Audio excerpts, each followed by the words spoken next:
Imagine this. You're home by yourself. Maybe it's early morning, maybe late at night. Everything seems normal until suddenly it doesn't. You feel a strange tightness in your chest, your breathing changes, and your body begins to send out signals that something is very wrong. There's no one else around, no one to notice, no one to call out to. Now ask yourself, would you know what to do next? It's a chilling scenario, but it's more common than you think. Heart attacks don't always wait for convenient moments or crowded places. For thousands of people every year, they strike in total silence, alone, without witnesses, and with only seconds to respond. The actions taken in those critical first minutes often determine whether a person survives or doesn't. Here's the good news. You don't have to be a doctor or own a defibrillator to survive a heart attack by yourself. You just need the right knowledge, a clear head, and a plan. In this video, we're going to guide you through 7 life-saving steps that anyone, yes, even you, can take when a heart attack begins and there's no one else around. These steps are based on science, grounded in real-world emergency care, and designed to help you take back control when everything feels uncertain.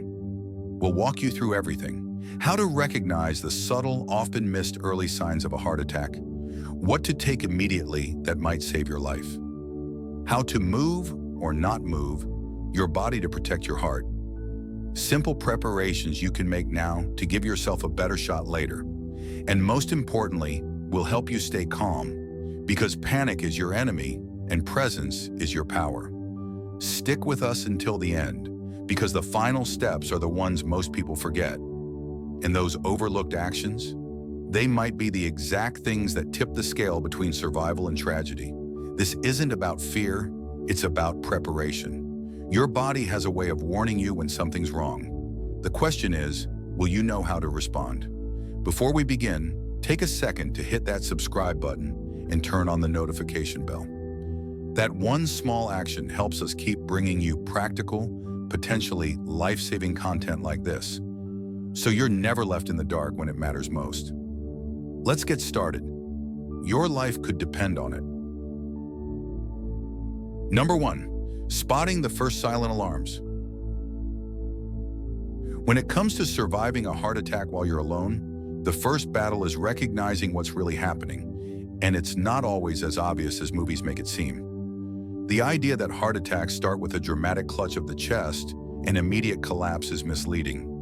In reality, many heart attacks sneak in quietly, and the early signs can feel deceptively mild. The truth is, the heart doesn't always scream. It often whispers. You might feel a strange heaviness or tightening deep in the chest. It could feel like something is pressing down on you slowly, or as if someone is wrapping your heart in a too tight band. Sometimes the sensation fades after a few moments, only to return stronger later. That's exactly when people tend to dismiss it.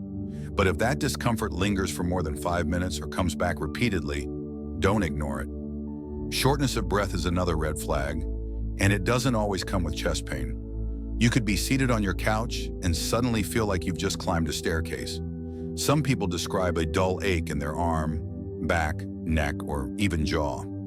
Others break out in a cold sweat, feel dizzy, or get nauseated. And here's where it gets even trickier. For women and older adults, the symptoms often show up in unexpected places, like the upper abdomen or lower back, nowhere near the chest.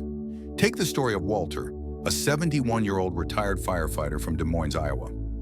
One quiet afternoon, Walter was reading on his porch when a strange pressure settled on his upper chest and shoulder. At first, he thought it was indigestion from lunch, or maybe tension from a bad night's sleep. But when he started feeling lightheaded and noticed his skin dampening with sweat despite the cool breeze, he remembered a brochure he'd seen at his local clinic about atypical heart attack symptoms. He didn't wait. He called 911 immediately. That decision kept his heart from going into full arrest. The doctors later told him his quick action likely saved his life. The human body doesn't always shout its warnings. It drops breadcrumbs. And if you're not paying attention, you'll miss the trail completely. That's why knowing these subtle signs matters. We live in a world where we push through discomfort, where we man up, walk it off, or wait to see if it passes. But with your heart, hesitation is dangerous. A 30-second delay can cost muscle tissue or your life. So if something feels off, especially if you notice a combination of pressure in the chest, breathlessness, dizziness, or unusual fatigue, stop immediately. Don't argue with yourself. Don't assume it's something you ate or that it'll pass after a nap. Listen to your body like it's the only thing standing between you and a second chance, because it is. And here's something people rarely consider. These early signs can start days or even weeks in advance. You might feel a wave of exhaustion that has no explanation, or notice your regular walk leaves you winded. You might even feel anxiety for no reason, a kind of unshakable sense that something isn't right. Don't dismiss those feelings. They may be your heart's first cry for help. Recognizing these warning signs is not just knowledge, it's power. It's your first defense in a situation where seconds matter. And if you live alone, it might be your only chance to turn the tide in your favor. Learn the signs, watch for the whispers. Respond like your life depends on it, because it truly does. Number 2, don't wait. Call 911 or any emergency number immediately. If your body is sounding the alarm, tightness in your chest, shortness of breath, strange pain in your arm or jaw, the most important thing you can do is call 911 or your country's emergency number immediately. Not after a few minutes. Not after seeing if it goes away. Right now. Time is not your friend during a heart attack. Every second your heart is deprived of oxygen, more muscle tissue dies, and that damage can be permanent. Calling emergency services is not overreacting, it's survival. You do not need to be 100% sure it's a heart attack to make that call. When the symptoms even hint at trouble, that's your cue to act. Let go of the idea that you should just wait or worse, drive yourself to the hospital. That's one of the most dangerous choices people make. Your condition can change rapidly. You might pass out behind the wheel, put others at risk, or never make it to the ER. Instead, when you call 911 or your local emergency service, trained responders will come to you with oxygen, defibrillators, medication, and the knowledge to save your life before you even reach the hospital. Let's look at what happened to Gloria, 69, from Raleigh, North Carolina. She was folding laundry when a strange burning sensation crept across her chest and neck. It wasn't severe, but it was unfamiliar. She picked up the phone, hesitated for a moment, then remembered her doctor's words. Call first, think later. She dialed 911. By the time EMTs arrived, her heart had already started to race erratically. They gave her oxygen, stabilized her on the scene, and got her to the hospital fast. Those few minutes made all the difference between recovery and irreversible damage. Imagine this. You're alone at home, and a tight, unnerving pressure begins to bloom in your chest. Your breathing grows shallow. Your hands start to shake. You glance around, but there's no one else there. Your instinct is to wait, to think it through. But that's when the decision matters most. You grab your phone, your thumb hovers over the screen, and you press call. Within moments, you hear the calm voice of the dispatcher. Help is already on the way. That one moment of courage may be what brings you back from the edge. Here's something else most people don't realize. When you call emergency services, help begins instantly. The dispatcher stays on the line with you, talking you through what's happening, helping you stay calm, and assessing your condition while the ambulance is already en route. You are not alone from the moment that call connects. Still not sure whether to call? Here's the truth. Emergency responders would rather come for a false alarm than arrive too late. They're not there to judge. They're there to save lives. And when it's your own, pride and uncertainty have no place. Take action right now. Literally, know where your phone is at all times. If you live alone, set up your phone's emergency SOS feature. Most smartphones let you call for help even when locked. Learn how it works, practice it, show your loved ones too. Finally, trust your gut. The human body has a way of sending quiet signals before catastrophe hits.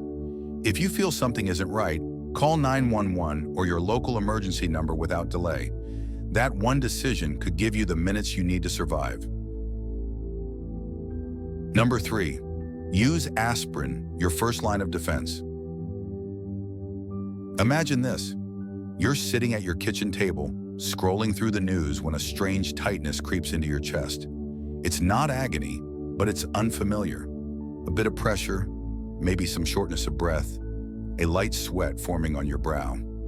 Your mind starts racing. Is this what I think it is? You're alone. No doctor, no family, just you and what you do next. Your hand trembles as you open a drawer and pull out an aspirin. It feels like such a small act, but it might be the one thing that keeps your heart beating long enough for help to arrive. Once you've called 911 or your local emergency number, the next move you should make, if you're able, is this. Chew a regular aspirin, not swallow. Chew, slowly, calmly, and thoroughly. This may seem too simple to be effective, but the evidence is strong. This step can slow the damage and give your heart precious extra time. Most heart attacks occur because a clot is forming in a coronary artery, blocking blood flow to part of the heart. Aspirin works by making the blood less sticky, which can help prevent the clot from growing larger. And chewing the pill rather than swallowing it whole gets the medication into your system more rapidly, because every minute counts when oxygen can't reach the heart muscle. Of course, aspirin isn't safe for everyone. If you're allergic, prone to internal bleeding, or on certain medications like anticoagulants, you should avoid it. But if you're otherwise healthy and your doctor hasn't warned you against it, chewing 1 325 milligram non-coated aspirin or 4 low-dose 81 milligram tablets during a suspected heart attack can reduce heart damage before the ambulance even arrives. Take Eugene, 66, a jazz pianist living in Chicago. One evening after dinner, he noticed a growing tightness in his chest and a weird tingling in his jaw. He was alone. Years earlier, during a CPR training course, he'd learned one powerful lesson. If you feel symptoms, chew an aspirin immediately. He did exactly that, then called 911. His cardiologist later confirmed, had he waited even 10 more minutes without aspirin, the outcome might have been very different. If you live alone or are at risk, make aspirin easy to find. Keep it in your nightstand, wallet, purse, glove compartment, anywhere you might be when symptoms strike. Make sure it's uncoated, not expired, and known to your loved ones. This isn't about being paranoid. It's about being prepared. And don't overlook how small steps create survival chains. When paramedics arrive, they often ask, "Did you take an aspirin?" It tells them you're proactive, aware, and already fighting back. That one tiny white pill, chewed, not swallowed, can set everything in motion. Chewing aspirin won't stop a heart attack completely, but it can slow the damage and make the difference between a full recovery and long-term heart failure, or worse. Don't underestimate it. In a moment of crisis, that single action could be the quiet hero that keeps your story going. Take action now, before an emergency ever happens. Place aspirin where you can reach it, talk to your doctor about whether it's safe for you, and tell your family where it's stored. Preparedness isn't fear, it's power. And if the day ever comes when your heart needs time, that small white pill might be the reason you survive it. Number 4, slow down. Your stillness could save you. Imagine this scene. You're alone at home, the evening is quiet, and the hum of the fridge is the only sound in the room. Suddenly, there's a strange sensation in your chest, like someone pressed a brick against it. Your breathing tightens. You feel a wave of heat rise from your neck to your face. You stand up, confused, thinking you should do something, anything. But this is not the time to move. This is the moment to freeze the frame, because the next 10 seconds could define everything that follows. The best thing you can do for your heart right now is to do nothing at all. When your heart is under stress, every movement you make increases its demand for oxygen. Walking around, even just to the next room, might make things worse. You don't need to be doing anything else right now except staying calm and reducing the load on your heart. Think of it like putting a car in park to keep the engine from overheating. Find a seat with good support. Let your back rest comfortably against the back of a chair. Place your feet flat on the floor and keep your arms relaxed at your sides. If a chair isn't available, lie down gently on your side, ideally with a cushion or folded blanket under your head. Avoid laying flat on your back if you feel faint. It could make breathing more difficult. Don't try to be a hero. Many people make the mistake of pushing through discomfort, thinking they're being tough, but heart attacks aren't impressed by willpower. The best strategy in that moment is to lower your body's oxygen demand as much as possible. That means stillness, calm, and conscious breathing. Consider Barbara, 79, from Phoenix, Arizona. One afternoon, she felt a strange fluttering in her chest, followed by nausea and dizziness. Her first instinct was to stand up and get dressed, just in case. But her daughter had once told her, "If anything ever feels off, sit down and stay there." Barbara sank into her recliner, called for help, and did exactly that. According to the paramedics, that decision prevented her from fainting and possibly falling before they arrived. This may surprise you, but doing nothing is actually doing something critical. You're keeping your heart from racing. You're lowering your risk of triggering arrhythmia. You're giving yourself the best odds of staying conscious and stable until trained professionals take over. Here's a quick tip most people overlook. Posture matters. If you're on a hard chair with no arms, don't slouch. Support your spine with a cushion or even a rolled-up towel. Keep your chest open to make breathing easier. If you start to feel lightheaded, gently shift to your side and elevate your head a bit. Comfort and oxygen flow are your priorities now. Now imagine this. What if you practice this today, just for a minute or two? Sit quietly in a chair, focus on your breathing, and visualize what you'd do in an emergency. It might sound strange, but mental rehearsal trains your body to react calmly when it really counts. Like a fire drill for your heart, this tiny act of preparation could help you stay in control when fear strikes. So here's your action step. Take a few minutes to choose your safe spot at home. Somewhere quiet, sturdy, and easy to reach. Tell your family about it. Place a note or a reminder nearby.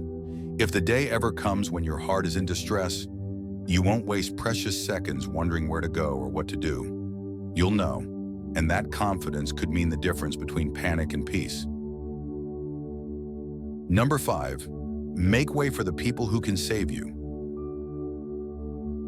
Picture this moment. You've done everything right so far. You recognize the symptoms. You called 911. You chewed an aspirin. You're sitting still, breathing slowly. But there's one last obstacle between you and life-saving care. Your locked front door. It's something most people never think about until it matters most. In an emergency, every second counts, and a locked door can cost paramedics precious time. They're trained to break in if necessary, of course, but forced entry takes time, causes damage, and could put you at risk if you're close to the door when it happens. If you have the strength and stability to get up safely, take a moment to unlock your front door after calling for help.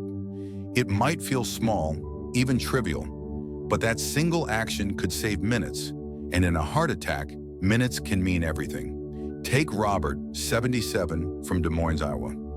One chilly morning, he felt a burning sensation in his chest and a wave of nausea. He called 911, chewed an aspirin, then remembered something he once heard from a firefighter. "If you ever call us, open the door." He slowly made his way to the front and unlocked it before returning to the couch. The EMTs were able to walk right in and begin care without delay. "It bought them time," Robert said later, "and that bought me life." Now, if standing or walking to the door feels unsafe, don't do it. Your safety always comes first. But if you're close enough and steady enough, unlocking the door could be one of the most helpful things you do in that moment. Think ahead now. Is your front door easy to open from the inside? Is your street address clearly visible from the road? Do you have a spare key nearby, a lockbox, a trusted neighbor, or a family member who can get in fast if needed? These might sound like minor details today, but in a medical emergency, they become the difference between waiting and receiving care. If you live alone or in a gated apartment complex, consider installing a smart lock with remote access or an emergency key box. These tools let emergency personnel in without having to damage your property or waste time trying. Here's a simple exercise. Walk through your home and see how easy it would be for someone to get to you in an emergency. Is your door visible from the street? Could someone identify your apartment quickly? Small changes now can create a smoother path to help later. And here's your take-home message. Help doesn't just need to be called. It needs a clear path to get in. Don't let a locked doorknob stand between you and survival. When you've done all you can to stay alive, make sure the people coming to save you don't have to fight their way in. Number 6, let your phone speak for you when you can't. Picture this. You're alone. Your heart is racing. Your breath is short. You've already called 911, but holding the phone to your ear is making things worse. Your hands are trembling, and even lifting your arm feels like too much. In this moment, your phone isn't just a gadget. It's your backup voice, your safety net, your silent partner. The first thing you should do? Put the call on speaker. It might seem like a small detail, but it matters. Speaker mode lets you talk without having to hold the phone up, giving you the freedom to breathe easier and conserve energy. The dispatcher can hear everything. Your voice, your breathing, the sounds around you. If you stop talking, they'll know. If you collapse, they'll listen for clues. That open line may be the only way they know you're still hanging on. But your phone can do more than just connect you to help. It can tell your story when you can't. Today's smartphones come equipped with a built-in medical ID or emergency information feature that can be accessed from the lock screen. This isn't a tech gimmick. It's a lifeline packed into your pocket. Let's say you lose consciousness before help arrives. If paramedics need to make quick decisions about medication, treatment, or who to call, they'll turn to your phone. With just a few taps, they can learn if you have a heart condition, are diabetic, allergic to certain drugs, or taking medications that could interfere with treatment. Meet Janet, a 68-year-old retired teacher from Albany, New York. One morning, she collapsed just inside her front door. When EMTs arrived, they couldn't wake her, but her medical ID on her phone told them what they needed. She had a pacemaker, took blood thinners, and was allergic to morphine. That information steered them away from dangerous missteps and helped them reach her son right away. Janet survived and says setting up her phone was the smartest 5 minutes I ever spent. If you haven't set yours up, do it today. It only takes a moment. Include your full name and date of birth, any serious health conditions, heart disease, asthma, diabetes, allergies and medications, a few emergency contacts, people who would answer no matter what. If you use an iPhone, open the Health app, tap your profile, and go to Medical ID. For Android users, check your emergency settings. Each phone is slightly different, but almost all have this feature now. And here's something most people overlook. Practice activating the emergency call feature on your phone. Many devices allow you to press a side button several times quickly to call for help automatically. Know where that button is. Try it out, because in a crisis, you won't have time to scroll. Now imagine this. You've lost consciousness, but your phone screen lights up. A paramedic swipes it, taps once, and sees everything they need. Your conditions, medications, who to call. That single decision to fill out your phone's emergency info becomes the quiet hero in your survival story. It takes 5 minutes today to give you a voice when yours goes silent. So take action now. Open your phone, set up your medical ID, share this tip with someone you love. It's not high tech, it's high priority. If you're finding these tips valuable, drop a number 6 in the comments to let us know you're still with us. Subscribe and hit the bell if you haven't already, so you don't miss out on more life-saving advice. Now let's head into the final point, where everything we've learned comes together. Number 7. Slowing your breath to steady your heart. Imagine you're sitting alone in your apartment in Phoenix, Arizona. You feel a tightness creeping across your chest, your hands tremble, and a wave of fear washes over you. Your heart races, thoughts spiral, and it feels like the world is closing in. In that terrifying moment, one thing remains completely within your control: your breath. Breathing may seem insignificant when your heart is under siege, but it's one of the most powerful tools you have to stabilize your body and mind. When panic sets in, your breathing gets fast and shallow. This not only increases anxiety, but also puts extra pressure on an already struggling heart.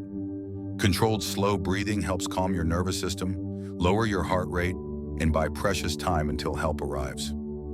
You don't need a complicated method, just a rhythm that signals your body to relax. Breathe in gently through your nose for 4 seconds. Hold your breath for just a second. Exhale slowly through your mouth for 6 seconds. Repeat. Focus only on this cycle. Feel the tension leave your shoulders. Feel your chest loosen slightly and keep your thoughts anchored in that rhythm. This breathing method isn't a cure, it's a stabilizer. It doesn't fix the heart attack, but it slows your body's slide into panic. Let's take the story of Charles, a 79-year-old retired Navy mechanic from Jacksonville, Florida. One evening, while watching TV alone, he suddenly felt tightness in his jaw and chest. He called 911 immediately, then remembered a breathing exercise his VA doctor taught him. He closed his eyes, placed a hand over his chest, and focused on each breath. In for 4, out for 6, he repeated to himself. By the time the paramedics arrived, his breathing had stabilized, and his heart had avoided arrest. One EMT later said, "Staying that calm probably kept him alive." You don't have to wait for an emergency to practice. In fact, the more familiar your body is with this kind of breathing, the more instinctively it will respond when the pressure's on. Whether you're sitting in traffic, resting at home, or feeling overwhelmed, practice. Make it second nature. No, controlled breathing won't reopen a blocked artery, but it can keep oxygen flowing, reduce strain on your heart, and help prevent your symptoms from turning into something worse. Sometimes those quiet, steady breaths are what hold you together when everything else feels like it's falling apart. Surviving a heart attack when you're alone isn't about luck. It's about being informed and prepared. These 7 steps are not complicated, but together they are life-saving. Here's a quick recap. 1. Spotting the first silent alarms. 2. Don't wait. Call 911 or any emergency number immediately. 3. Use aspirin, your first line of defense. 4. Slow down. Your stillness could save you. 5. Unlock your door for first responders. 6. Let your phone speak for you when you can't. 7. Slowing your breath to steady your heart. Each one of these actions buys you time. Each gives you back a little control, and together they form a survival plan, especially crucial for people who live alone. But it's not enough to know what to do. You need to be ready to do it. Take 5 minutes today to prepare. Check your aspirin supply, set up your phone's medical ID, and memorize the breathing rhythm. These little steps, done during calm moments, can become your shield in a crisis. Also, share this knowledge. Talk about it with your aging parents, your neighbors, or even your adult children. Heart attacks don't always give a warning, but if they do, knowing what to do in the first 5 minutes can change the outcome completely. Your voice could save someone else's life. We're grateful you stayed with us until the end. Please leave a comment below with the step that impacted you the most. And if this helped you, hit the like button, subscribe, and share it with someone you care about. Every viewer, every share could be part of saving a life.